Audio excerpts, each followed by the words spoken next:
Hello बच्चों, चलिए प्रश्न को पढ़ते हैं और समझते हैं। समांतर चतुर्भुज एबीसीडी के तीन शीर्ष के निर्देशांक क्रमशः -1, 2, 3, 2, -4, 1 और 1, 2, -1 है। तो इसके चौथे शीर्ष के निर्देशांक ज्ञात कीजिए। प्रश्न को हल करने से पहले हम प्रश्न के लिए मुख्य अवधारणा लिख लेते हैं। तो इस प्रश्न के लिए मुख्य अवधारणा जिसकी सहायता से हम इस प्रश्न को हल करेंगे। मुख्य अवधारणा में हम सबसे पहले मध्य बिंदु ज्ञात करने का सूत्र लिखेंगे। मैं लिख देता हूं इस बात को कि मान लीजिए हमारे पास कोई बिंदु है जिसके निर्देशांक है x1, y1, z1 तथा बिंदु B है जिसके निर्देशांक है x2, y2, z2।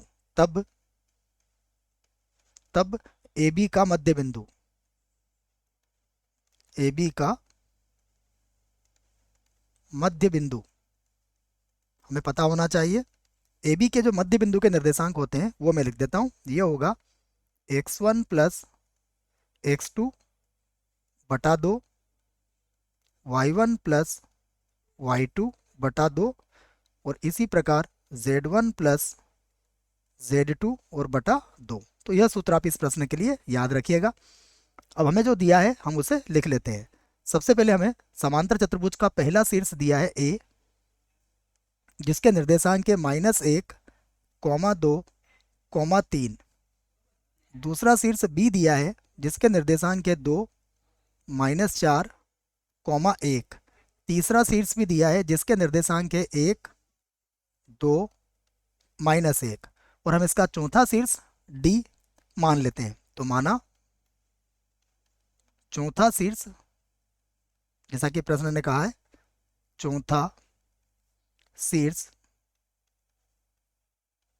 जिसको मैं D से व्यक्त कर देता हूं और चौथे शीर्ष को मान लिया हमने A, B, C है। अब आप समझिएगा, यहां पर हम एक समांतर चतुर्भुज बनाते हैं और उसकी सहायता से इसको समझने का प्रयास करते हैं। ये मान लीजिए मेरे पास एक समांतर चतुर्भुज है जिसे मैंने यहाँ पर बना दिया है।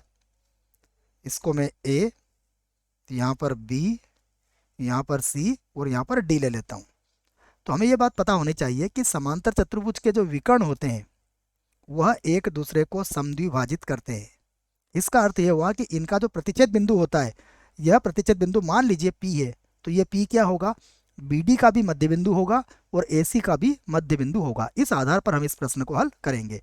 तो मैं इस बात को लिख भी देता हूं कि हम जानते हैं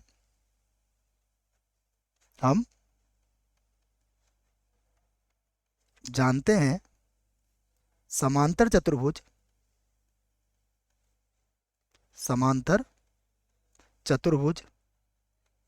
के विकर्ण परस्पर समद्विभाजित करते हैं।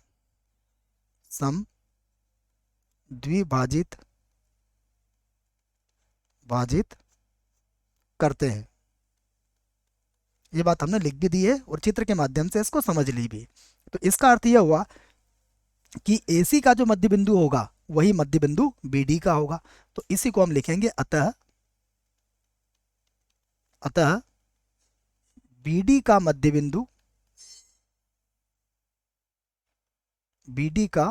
बिंदु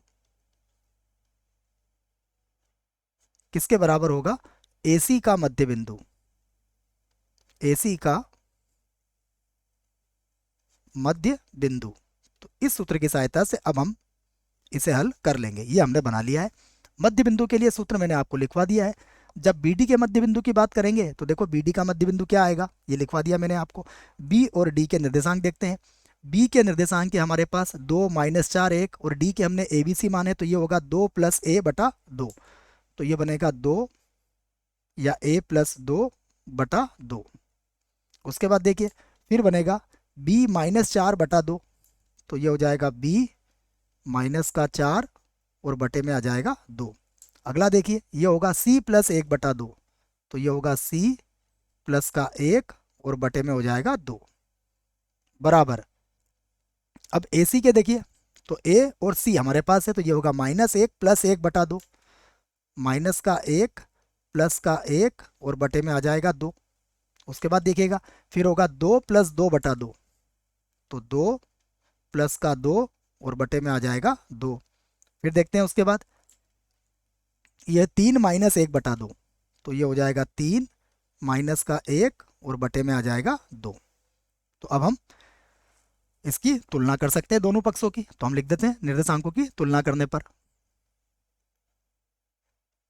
निर्देशांकों की तुलना करने पर, तुलना करने पर निर्देशांकों की तुलना करेंगे तो x निर्देशांक x के बराबर होगा, y निर्देशांक y के बराबर होगा और z निर्देशांक z के बराबर आ जाएगा। तो देखिए ये हो जाएगा a प्लस 2 बटा 2, ये किसके बराबर होगा, -1 प्लस 1 बटा 2 के। उसके बाद b माइनस का 4 बटा 2, ये किसके बराबर होगा, 2 प्लस 2 बटा 2 के। उसके बाद c प्लस 1 बटा 2, ये किसके बराबर होगा, 3 माइनस 1 बटा 2 के। तो सभी के बटे में 2 है बच्चों, तो 2 से 2 तो आप काट सकते हो। तो देखिए यहाँ से क्या मिलेगा हमें, यहाँ से मिलेगा a प्लस 2 और बराबर हो जाएगा ये 0। यहाँ से देखिए 2 से 2 तो आप काट ही देंगे, तो ये होगा b माइनस 4 और बराबर कितना आ जाएगा 4। यहाँ भी 2 से 2 कट जाएगा, तो ये होगा c प्लस 1 बराबर 3 में से 1 जाएगा तो 2 बचेगा। तो यहाँ से a बराबर कितना आया, माइनस का 2, b बराबर कितना आ जाएगा 4 और 4 8, और c बराबर कितना हो जाएगा, 2 में से 1 घटाएंगे तो 1 आ जाएगा। तो अब हम लिख सकते हैं अतः, अतः बिंदु हमने क्या माना था, d माना था, चौथा शीर्ष, तो बिंदु d के निर्देशांक आप लिख सकते हो। तो अतः बिंदु d के निर्देशांक कितने आए, माइनस का 2 प्लस का 8 और प्लस का 1। यही हमारे प्रश्न का उत्तर है। आशा करता हूँ आपको इस प्रश्न का उत्तर समझ में आया होगा। धन्यवाद।